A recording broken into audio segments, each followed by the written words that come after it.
anak niya? Isa lang po. Isa lang. Sa akin din, isa lang din. Init dito. Pero may apo na ako, dalawa. Ako? Ilan May taon apo ka na? na ako, dalawa. 38 ka pa lang, ma'am. Opo. Lula ka na pala. Lami kayo. Dalawa na agad. Ilan taon yung anak niya? Isa lang po, lalaki. Ilan taon na? 22. Mm.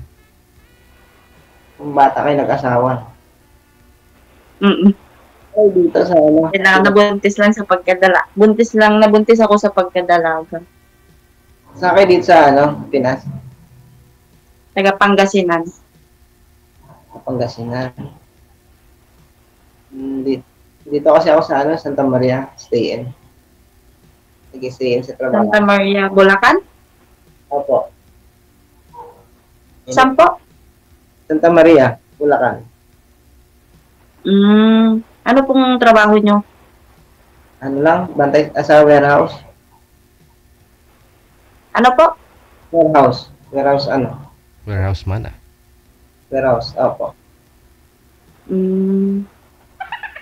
Maraming beses na pala kayo sumali dito. Ano pong nangyari? Ano, yung unang ano, hindi mo na rin, nung after na mag-usap, hindi na rin kami nag-contact. Tapos yung isa din, hindi rin. Hindi mo kinontak, sir? Sa off-cam? Kinontak, pero hindi rin, ano eh, kung siguro hindi compatible. Kaya, try ulit. Pero Ilan ang anak nyo, kuya? isa lang, Babae, lalaki? lalaki. Adi, 8 years old, Ilang taon na kayo? 39. Mag-39 ngayon, January. Okay. 1986 din kayo. Oo, 86 din. Paras tayo. Init dito. Ulog. Paras pala tayo, mag-39 na rin ako next year. Bakit mainit dyan, sir? Wala kayong aircon? Buksan ang aircon ah. Hangin.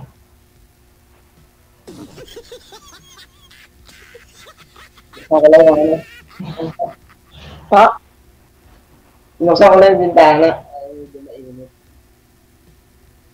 Pero wala na kayo ng asawa mo? Ano na, nung pandemic, nag-iwalay kami. Eh, kinakasama na rin. May anak na rin sa iba. Okay. Siguro, magpo 4 years na rin. Iwalay. Eh, para baka makahanap ng seryoso. Oo malay mo, dito mo makikita. Oo, pero hindi rin lahat na nag-uusap dito. Malay mo, kausap mo na pala. Hindi lahat ng nagkakausap, nagkakatuluyan. Marami na akong nakapanood dito na best na rin nakasali. Kaya, try and try hanggang sa makahanap talaga ng totoo. Oo, try and try lang, di ba? Sa inyo po, ma'am, anak po ninyo sa pagdadalaga po yung anak mo 22 years ago, no? Sa 22 years, may naging boyfriend naman na po kayo? Ka-live-in ulit? Meron po. Meron po. Kaso, walang swerte yata. Kaya, tinuhon ko na lang sa ganito, yung laging umaalis sa ibang bansa. Ilang bansa na rin po ang pinuntahan ko.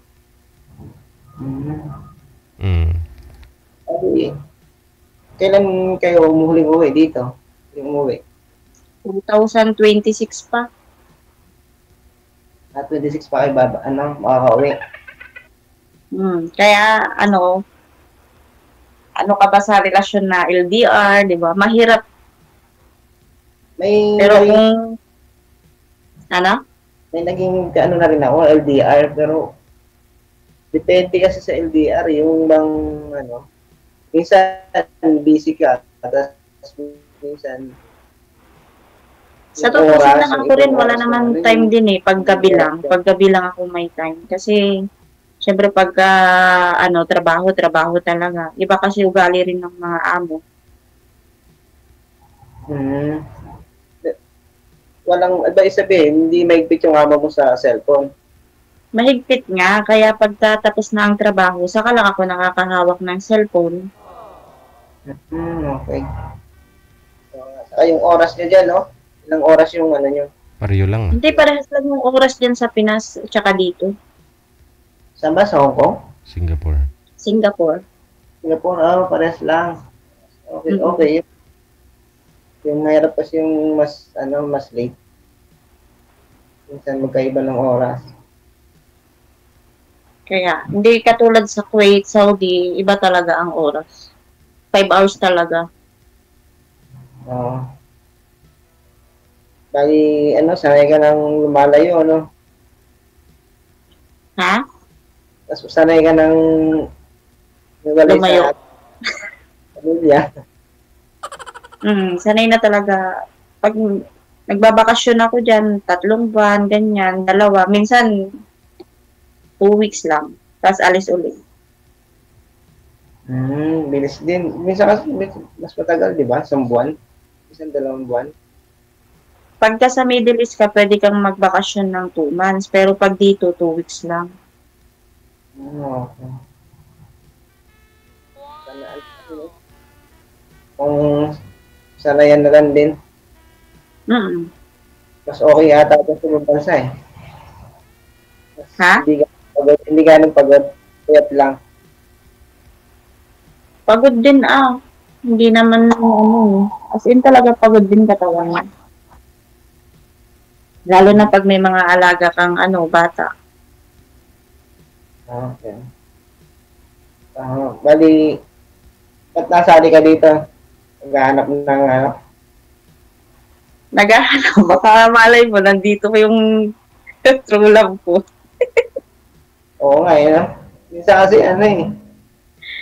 sa Facebook, hindi rin pag-chat ka, hindi ka rin papansin. Minsan sa Facebook pa, pag nakahanap ka ng chat, minsan hindi ka rin papansin. Mas maganda din yung may ganitong programa. Saka di rin naman ako ganong nagbubukas ng Facebook. Pag manunood-nood lang, ganyan. Messenger, hindi ka messenger madalas? Pag sa Messenger, Ako, minsan pag talaga, cellphone talaga yung ko. Boring kasi pag walang cellphone. Parang hindi kompleto araw mo pag hindi ka nakapag-cellphone. totoo. Lalo na kaming mga OFW, parang nangihina kami pag di kami nakakagamit ng cellphone. Oo, kasi yun, parang ito lang yung nakatalipat. Yung contact sa pamilya. Gusto ko lang sumali din. Last time mo lang di ba? First time lang. Lagi akong nanonood. Tapos sabi ko, try ko nga sumali dito. Ako, nung August ata, tapos October, sumali ako dito. Sabi ko, parang inganyo ka pagka nakakapanood ka dito. Parang, siguro kasi maraming naghahanap din. Kaya, tapos nababasa ko rin yung mga comments. Sabi ko, baka iba di ba may mga comment na hindi pero katuwaan lang naman. Sabi Nag-iwalay kayo ng asawa mo? Kasal ba kayo? hindi. Ay, hindi kayo kasal? Hindi ko nga asawa yun. Parang ang hirap kasi explain Hindi ko talaga, nabuntis lang ako kasi alam mo yung kabataan noon, high school, sali ako ng mga rat, ganyan. Na walang signal. Hindi nga kami nagsama. Hindi ko nga rin alam nabuntis ako kasi bata pa ako. Aksidente lang dala. Pero, hindi ko nagsama. Hindi ko nagsama nung, Hindi. hindi kami nagsama. Hindi rin namulatan ng anak ko yung tatay niya. Siyempre rin nagsama, nagtabi nga sila, nakabuo. Yun nga lang, hindi tumagal.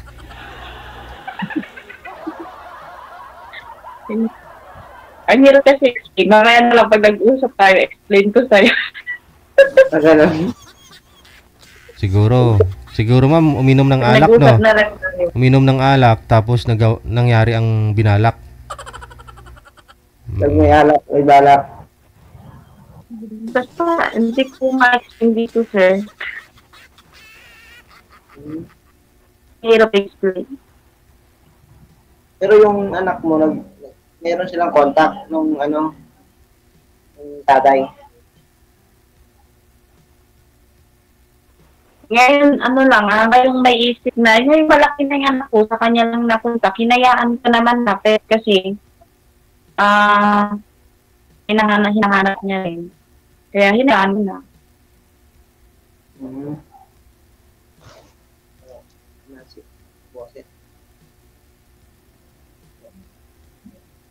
At least, Right. meron naman kasi yung okay na rin yung contact. Pero sinasabi ko naman, hindi ko naman siniraan yung, yung tatay ng anak ko. Hindi ko siniraan sa kanya. Kasi ayoko naman na, kahit pa paano, ama niya pa rin. Tama. Ako, yung anak ko, nahihiram ko naman siya. Pagka may okasyon, walang paso, pinapasyal ko siya. Nasa nanay pala. Bawat sa bigay ng sustento para sa kanya. Kaya, madalas kausap ko siya. Pagka gabi ganyan, i-video call ko siya. Kasi, Di may communication pala kayo ng ex mo. hindi yung may cellphone naman kasi yung anak ko. Okay. Kaya nag-uusap kami. Bali, kasi doon siya eh. Parang din ako. Dati kasi hindi ko talaga tanggap na hiwalay kami. Kasi yung anak ko kasi doon ako na parang ang sakit sa tanggapin na hindi mo makasama yung anak mo. Siya tinakas, niya eh. Nilayo niya sa akin eh. Kaya siguro sabi ko, minahabol ko pa siya noong time na yun. Tapos, nasasaktan ako kasi parang may iba na rin. Sabi niya, ganito, wala nang Hindi ka kasi maghahabol. Huwag mo nang habulin yung ayaw. Hayaan mo na. Kasi nung nag-asawa ako, sabi ko, saka kasi lumaki din ako nang walang tatay. 2 years old pa lang kami, wala na yung tatay namin. Nang naghiwalay kayo ng ex mo, hindi ka na nag-asawa ulit? Hindi. Girlfriend, pero di rin tatagal. Parang din, siguro yung gusto ko kasi siguro makasama talaga sa isang bahay. Meron din naman kasi, parang kasi nasanay din, parang gusto ko yung Paano yan? Gusto mo palang makasama sa isang bahay eh. Ako, ang layo-layo ko. Hindi ko pala ako yung pinanganak mo. Depende siguro sa pag-uusap, pag gano'n. Pag-uusapan naman siguro yung gano'n. Madalas mag-uusap. Mag-uusap lagi sa sa cellphone, pag gano'n. Kaya minsan, sa cellphone, minsan may nagiging miscommunication yung minsan di ka nakapag-chat, gagalit agad, parang gano'n. Pag-iisip sa LDR, gano'n eh. Ako talaga wala akong time pag sa cellphone, pag trabaho talaga. Gabi lang talaga ako. Ngayon lang ako nagkaroon ng time na maaga kasi yung mga alaga ko tsaka amo ko nagbakasyon sa Switzerland. Naiwan ako dito. Ikaw lang mag-isa, Mag-isa. Andito yung angkong, yung lolo.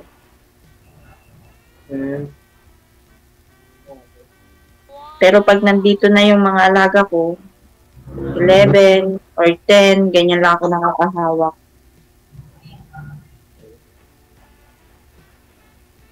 Bali, lang yung Pasko dyan. Walang, Pasko, ang lungkot nga ng Pasko ko kasi andito lang ako. Walang nakausap, nanonood. ano kayo, ang anak mo, gano'n. No, nag-usap kami. Kaso, syempre, Pasko sa Pilipinas, yung mga kuya ko nakaharap niya. Sa akin, ano eh, may ano kami, 2 days kaming, ano eh, parang walang paso, kaya napasyal ko siya. Ano, sundo ko, tapos Ay, yung sa mga kapatid ko, sa nagkita Caloocan. kayo ng anak mo? Oo, inuha ko siya doon, sundo ko, tapos pinasyal, ano ko, inuwi ko siya doon sa Caloocan. Para, Hmm. mga kapatid ko, ayan. Tapos kahapon, hinatid ko ulit.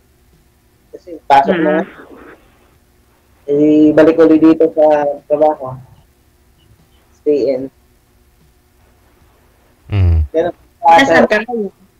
ha? Nasaan ka ngayon? Sa Bulacan, Santa Maria, Bulacan. Eh, yung anak mo nasaan? Sa ano, Antipolo. Malayo pa dyan? O malapit lang? Layo din.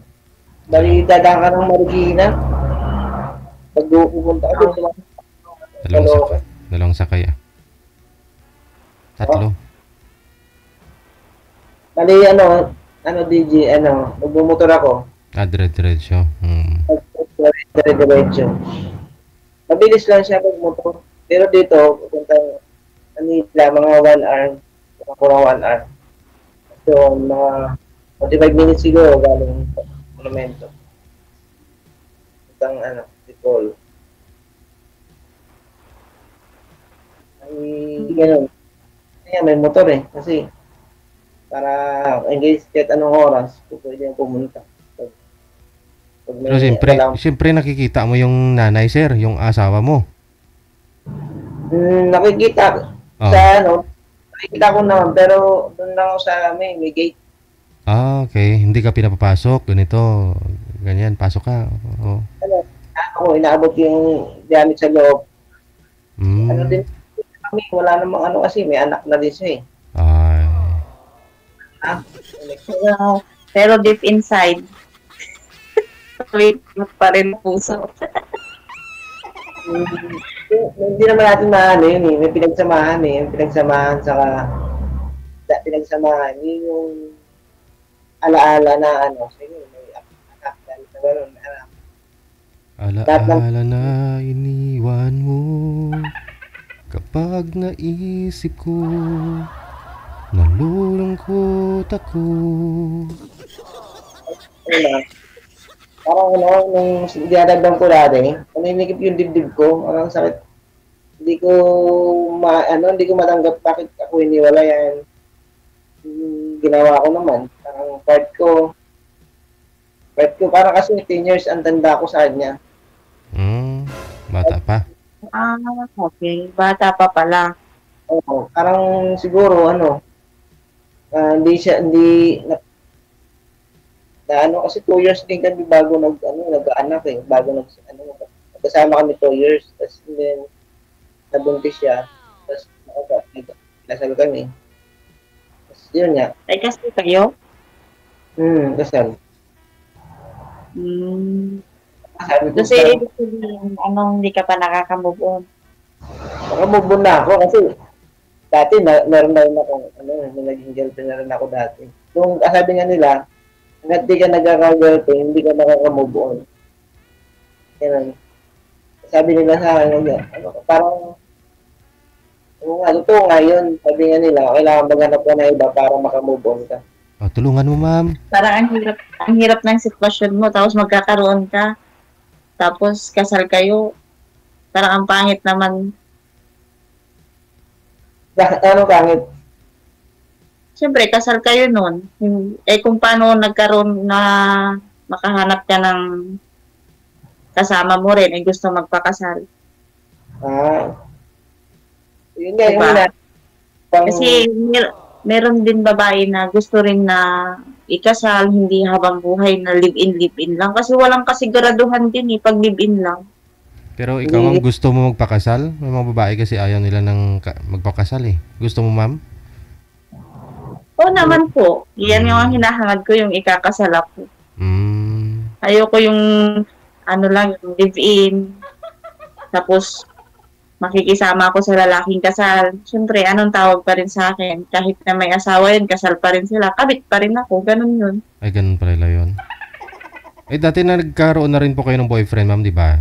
Pero ano nangyari? Nagkaroon ako pero binata ko yun.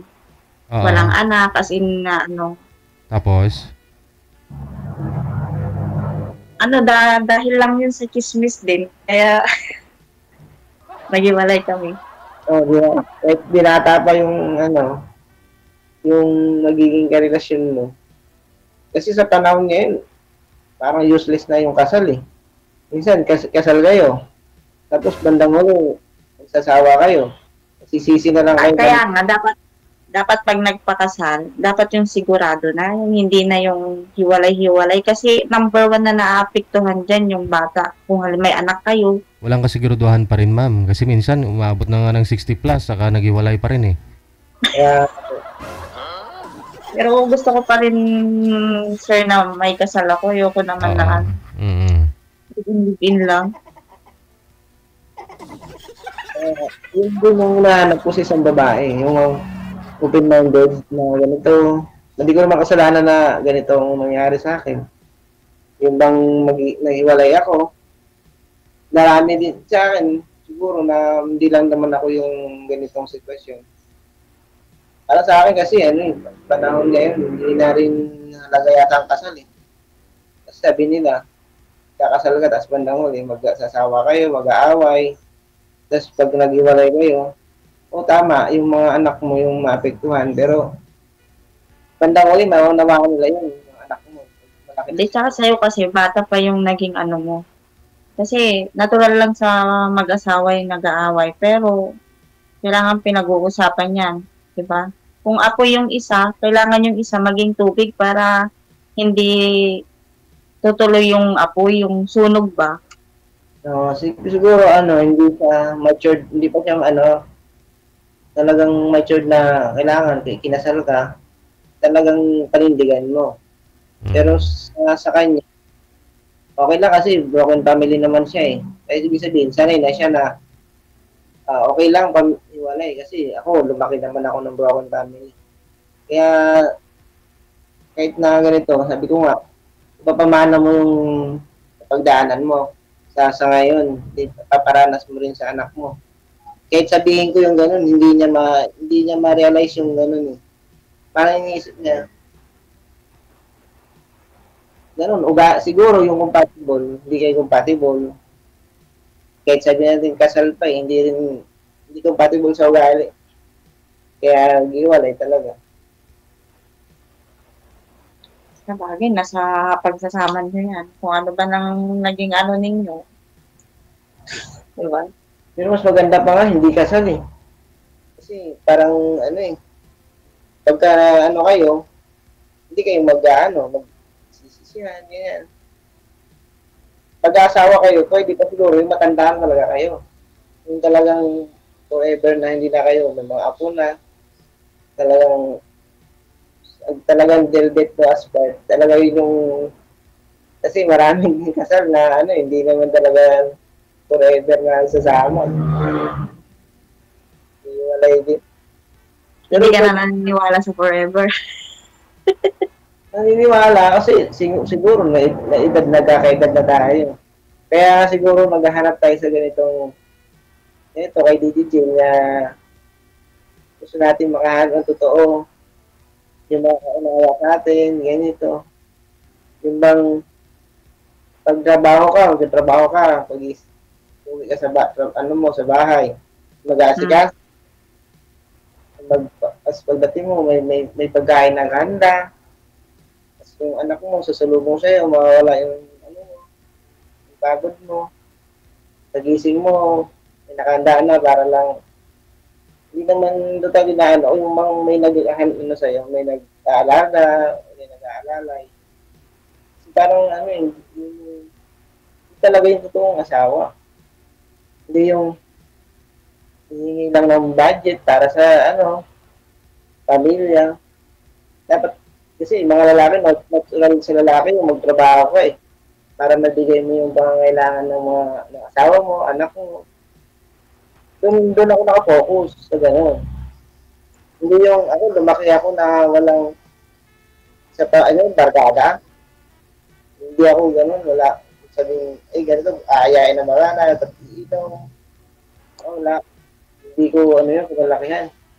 Kasi kami, since nung, ate kuya ko na nag-file sa amin. Bali, ano ngayon, pinagkakabalahan mo? ito, trabaho. Trabaho. Hindi naman tayo makakabigay ng sustento kung wala tayong trabaho. Ito, trabaho sa umaga. Nga sa gabi. Stay na ako ngayon, stay na ako dito sa trabaho. Okay ngayon, stay in kasi hindi ka nakikipag sa oras, sa tapos. Wait, ganyan. Bakit? Na naman. Seryoso. Hindi kasi, hinahan mo talaga isa sa babae yung yung maunawaan ako. Yung talagang talagang focus talaga sa talagang hindi yung pagka sa bahay ka, naasikaso ka, kahit paano. Makikita mo yung anak mo, nangalagaan. Yun. Nakakasama ako. Pag may time naman ako, pinapasyal ko sila ng time na yun. Siguro, dahil 1 week na ako bago nakaka-uwi. Hindi siya, hindi ako na-appreciate. Siguro, yun lang yung sabi mo. Ibig sabihin, hindi ako sa'yo. Hindi ako kasado. Kasi kasal ako. Hindi ko naman sinabing hindi ka pasado. Parang ang hirap lang pumasok sa sitwasyon mo kasi kasal ka. Sa amin, namin, wala na rin, hindi na siya naghahabol. Sabi nga sa akin, maghanap ka na ng iba. Kasi meron na siya eh. Meron na siyang anak sa iba eh. Yung anak ko rin, sabi niya, sabi pa nga niya, may bago ka ng mama. Sabi ba sa akin? Sinasabi sa akin, meron na raw bagong mama yung... Pero may anak na siya sa una. Ay, sa pangalawa niya ngayon. Oo. 2 years na, 2 years na. Pero sabi niyo sir, hindi pa ako kayo naka-move on, no? Ang sabi naman ng mga eksperto pagdating sa pag-ibig, hindi ka pa daw pwedeng mag-girlfriend o papasok sa bagong relasyon kapag ikaw po hindi pa naka-move on. Hindi ako naka-move on, hindi ako naghahanap na ganitong Hindi, kasi sabi niyo po kanina, iniisip mo nasasaktan ka, sabi mo eh. Ang sabi mo nga po kanina na hindi ka maka-move on hanggat di ka maka-girlfriend. Hindi, marin na ako naging girlfriend. Meron naman. O saan ang girlfriend mo? Na rin. Siguro, hindi rin, kami. Parang gagawin lang atang panakip ng butas para maka-move on. Complicated din kami. Kaya, hindi rin kami nagtagal. May nag-LDR din ako na, malayo din. Tapos, din, siguro, walang pagkaunting, hindi ka nakapag-chat, na, magalit na. Ito, siguro, may bangka, ganyan, pagdududa, ganyan. Dito ka lang sa trabaho, may iba ka bang, dito lang naman ako, stay, kaya, di ko rin, kasi mga ganong, kasi sa ugali talaga, may pagkakaiba. Pero move on, naka-move on na talaga ako. Madali na mag-move on. Sabi nga nila, ang puso, nasa babae, kulang dumadalo yan. Puso, pati utak pa rin ang gagana dyan. Kaya mo sabihin na, ka. Pero yung puso mo, dugo pa din yan. Utak pa rin ang di-decide. Sige, kung hindi gamit ganyan.